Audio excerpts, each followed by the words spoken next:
many thousands of billboards just in Los Angeles that are non-permitted, that are illegal.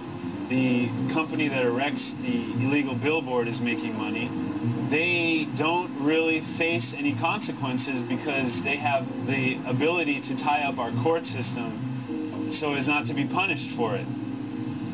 Graffiti artists, on the other hand, have very little resources, and they get slapped with a felony.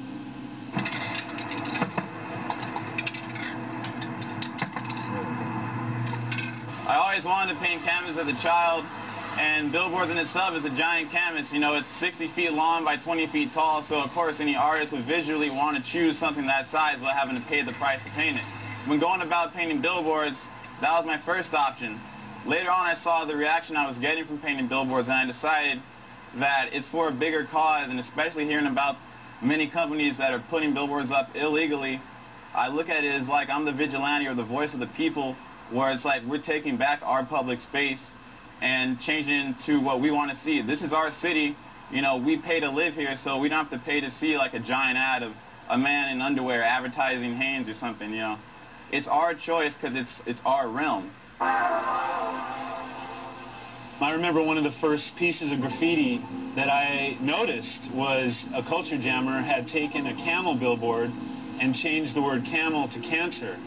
It kind of changed my whole thought about what graffiti was. Seeing what the culture jammers had done was inspiring because, as it is, I'm forced to constantly look at someone's commercial pitch telling me to buy something, and here was some people that decided, hey, I'm tired of this message. I don't want to buy this. I actually want to tell you about what's bad about this product. And we don't get to see that. Being a cultural jammer or a billboard liberation artist wasn't my first goal per se, but over time I saw the reaction that I was getting and that it was honing in that type of audience. So I'm going to continue to play off of that and just push myself to just do different things that no one's ever seen before.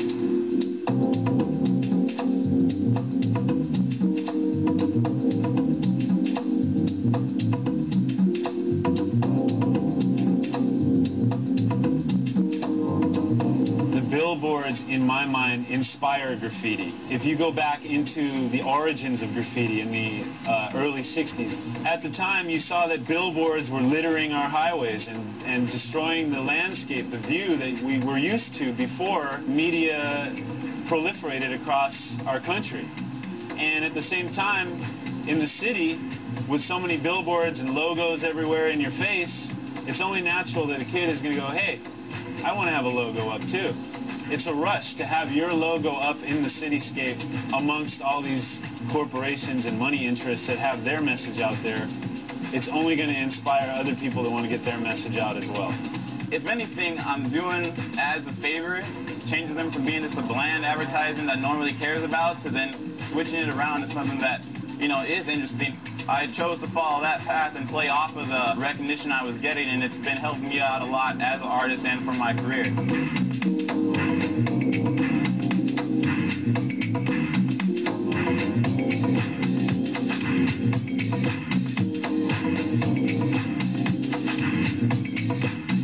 What's remarkable about his art is that he will take the billboard and he'll twist up a title to say his name, or he'll hit the billboard with his art and combine the artwork on the billboard with his graffiti.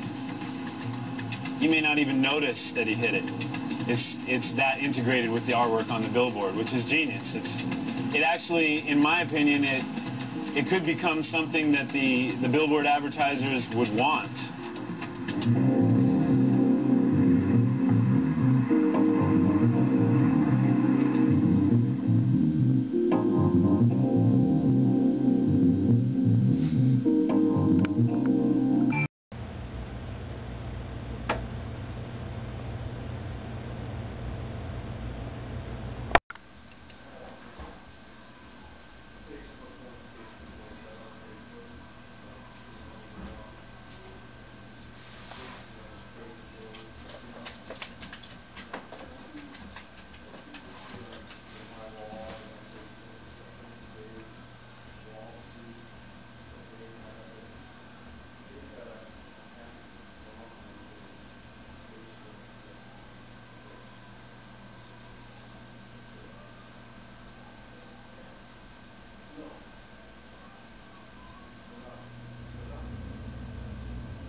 opportunity.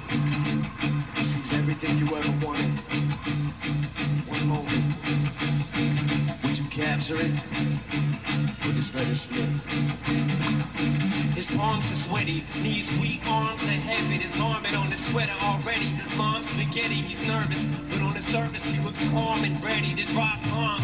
But he keeps on forgetting what he wrote down. The whole crowd goes so loud. He opens his mouth, but the words won't come out. He's choking how? Everybody's choking now. The clock's run out. Time's up. Over. Snap back to reality. Oh, there goes gravity. Oh, there goes gravity. Choke. He's so mad, but he won't give up. Mad as he knows he won't have it. He knows his whole back that he's broke. His whole matter he's dope. He knows that, but he's broke. He's so sad that he knows when he goes back to this mobile home. That's when it's back to the lab again. Yo, it's so raptured. He better go capture this moment and hope it's on back.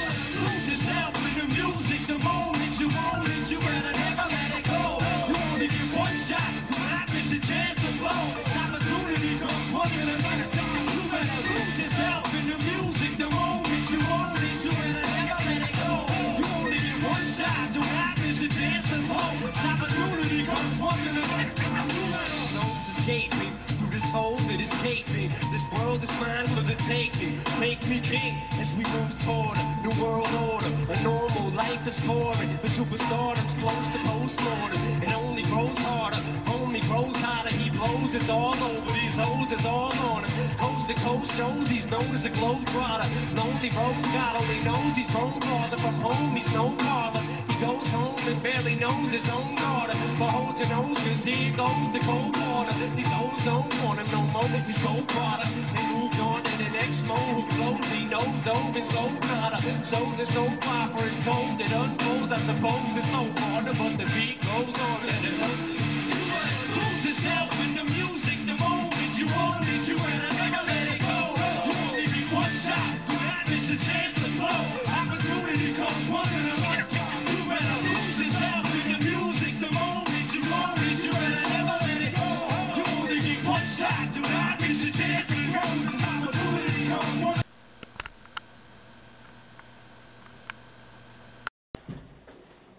Once upon a midnight dreary, while I pondered, weak and weary, over many a quaint and curious volume of forgotten lore, while I nodded, nearly napping, suddenly there came a tapping, as of someone gently rapping at my chamber door.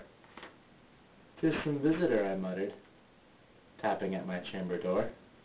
Only this, and nothing more.